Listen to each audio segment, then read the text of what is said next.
So in our Wave on a String lab, we saw that the geometry of the string, which on a guitar is held fixed at the bridge and at the fret, determines what waves are possible. Any wave that's got no motion in those two places is okay.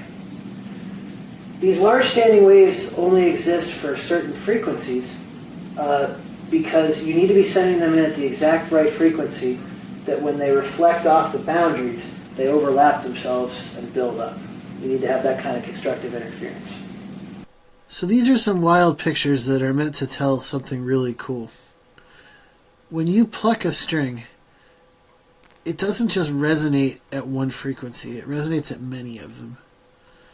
And you can see here I've got many waves of many different sets of nodes and antinodes, which means they have different frequencies, all coexisting on the string at once. And that's what gives musical instruments such a richness of sound. We don't just hear one note out of a cello, we hear a variety of notes, and that's what gives us the distinctive cello sound. So I'll continue to investigate the allowed frequencies for waves on strings. Like we said, having a node or a place where it doesn't move on either end is really the big deal. We're also going to look at two wind instruments in this video. Organ pipes that are open at both ends, and notice that in that case we expect the air to move at both ends, so we expect an antinode or a bump to be in those locations. And then finally a pipe that's closed on one end. So on the open end we get an antinode, and on the closed end we get a node. No motion, lots of motion. Let's start though by looking at the allowed frequencies for waves on strings. This is a lab put together by the CPO company, and it's meant to show how a guitar string vibrates. We have an elastic cord, which is fixed at a fret on top, and then it's plucked by this thing called a wiggler, which basically wiggles it back and forth. And it can do this at any frequency we want. We have this control panel here, and we can see that right now it's doing 8.6 back and forth per second. Not much is really happening with the string.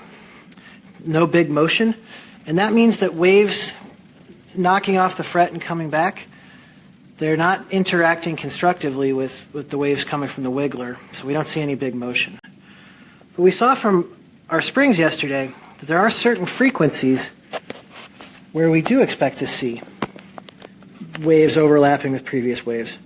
It'll be interesting to see if we can find which ones those are for this device.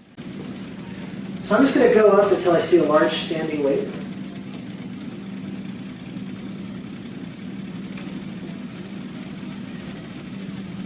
And there it appears to be. Get a little better than that. So we're fixed at either end, which we have to be, because that's where we're holding the string. We've got a lot of motion here in the middle, as the waves going in bounce off and overlap with the new waves. So this has what's called a node, no motion at either end, and an antinode, a bump in the middle.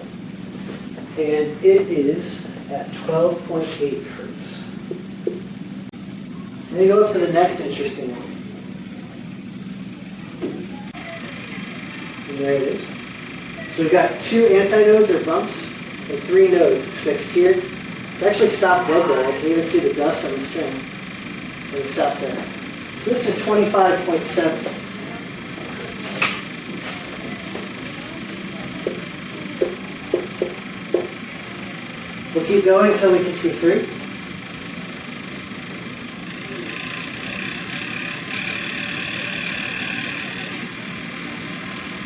And I think we got it right there. One antinode, two antinode, three. 1, 2, 3, 4 nodes. And this is at 38.4 hertz.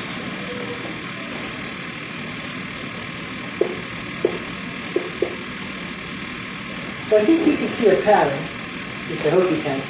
If we call this the fundamental, about 13. That's about 26. So I think it's pretty obvious that that's twice the fundamental. It appears for waves on a string, if a certain frequency is allowed, multiples of that frequency are also allowed. This one looks a lot like 3. just to check our pattern, we'll keep going up. So the next one I expect to be like 39 plus 13, around 52.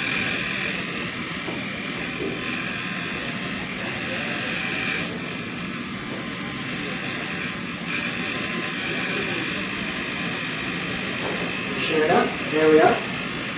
1, 2, 3, 4 empty notes. 1, 2, 3, 4, 5 notes at 51.7 hertz, which is 4 F. And we'll do one last check. So 13 more should be around 65.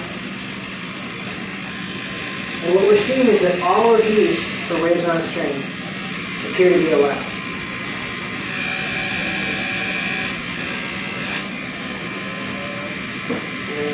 We're close. Maybe a little too much. There we go. So 1, 2, 3, 4, 5. That's 64.5.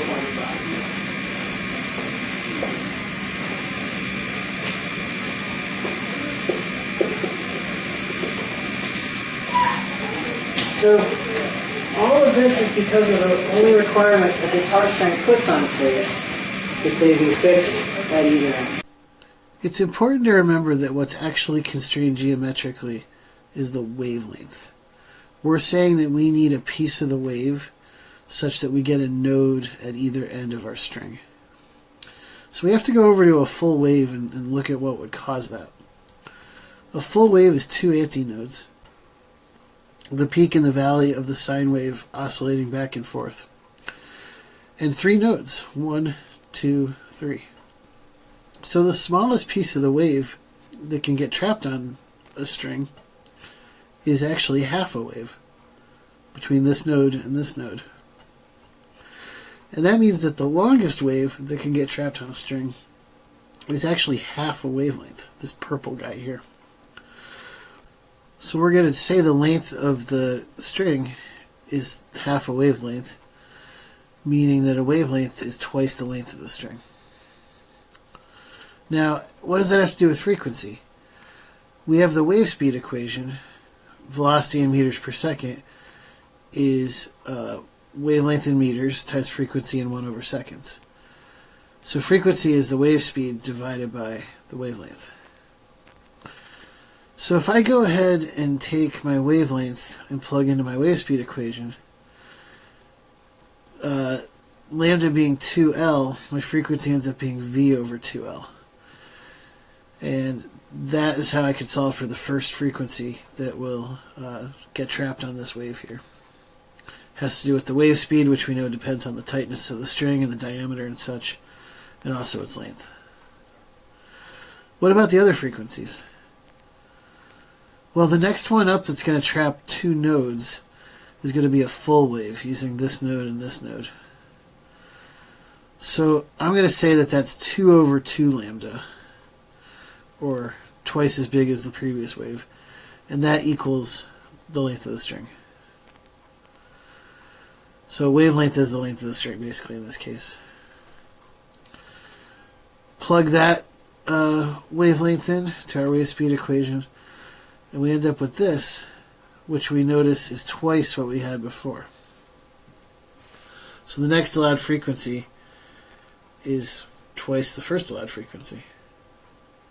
Alright, so what could we do next? We've used more than a wave at this point, but imagine we had another bump after it. That would be 3/2 or 1.5 waves. And if 1.5 waves fit on our string, then we would have nodes at either end as well. That would imply that solving for lambda, that lambda is 2/3 the length of the string. So when I plug that into the wave equation, I invert the 2/3 and I end up with 3/2 V over L for the third frequency. And notice that's 3 times the original one. So I'm allowed to have 3 times the original one, just like we saw. And the same thing works for the fourth one.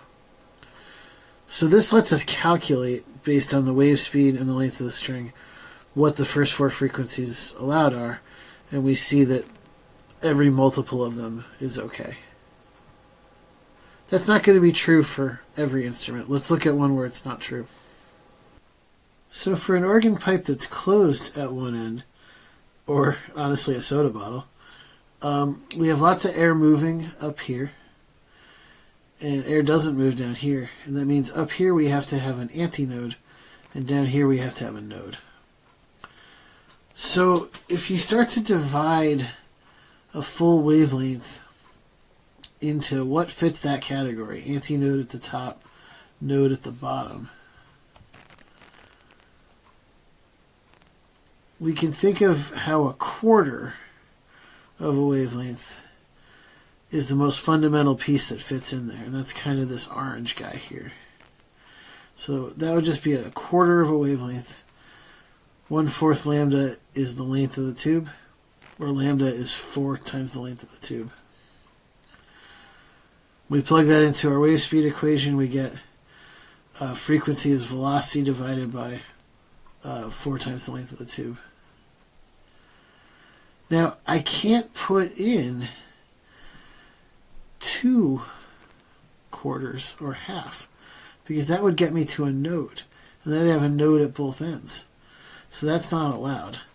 The next one I could have is this full bump, and then half of the next bump. So that's 3/4 of a wave. So 3/4 lambda equals L, or lambda is 4/3 L. So when I go to plug that into my wave speed equation, the next frequency I'm allowed to have is V over 4/3 L, or 3/4 V over 4L. That's 3 times the original. So I could have a frequency, I could have 3 times the frequency. By the same logic, I could have 5 times the frequency, but I'm missing those even overtones or harmonics. So for a pipe closed at one end, because the idea that we have to have a node on one side and an antinode at the other, even harmonics are blocked. They will not resonate at those frequencies. What if it's open at both ends? So in that situation, because we're open at both ends, we have antinodes at both ends. And that means that the top and bottom really need to have a quarter of a wavelength. For example, it could be this quarter, where I have an antinode and a node. So my antinode is at the end and my node is inside.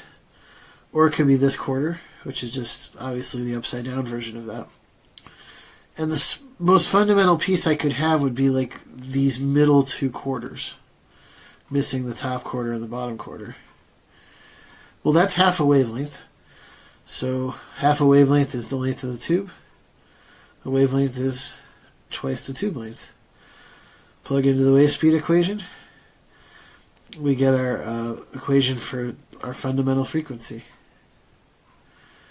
Now what would the next one be? Well, that would be like having my quarter wavelength on the top and the bottom, so that guy and that guy, so that's a half a wavelength.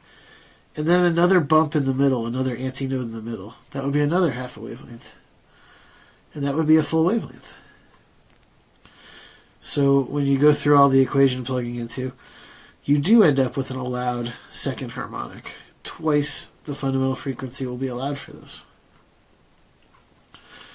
What would the next one be? This kind of orange guy. That's a quarter at the top, a quarter at the bottom, and a full wave kind of in between them. So that's 3/2 of a wavelength being the length of the tube. The wavelength is 2/3 the length of the tube. Plug that into the wave speed equation. You get basically 3V over 2L, which is 3 times the fundamental. So the third harmonic's allowed too. So open organ pipes are pretty similar in terms of what's allowed to waves on a string. Alright, so we've investigated 3 very common resonating objects, and hopefully this not only introduced you to what frequencies are allowed for their resonance, but also a little bit on the process of figuring out what frequencies are allowed on other objects. One final thing worth saying, I think these pictures as drawn here are pretty similar to most textbooks, with antinodes at the open end of pipes and nodes at the closed end. But if you look in some places like Randy Knight's book, which my class uses in 2025, the picture is the opposite. He actually has, at the closed end of pipes, antinodes and the open end nodes. And the reason is he's looking at pressure. For his diagrams, he's pointing out that this end is at atmospheric pressure and this end is not necessarily. Most people, when they draw these pictures, are looking at motion. So pressure nodes and motion nodes are opposite each other. Pressure nodes occur where a motion antinode would occur. So don't let that bug you too much. And I have to give a plug for the Ask Physics Reddit, because this is the kind of place you can get clarification for weird things like that if you run into them in your future studies.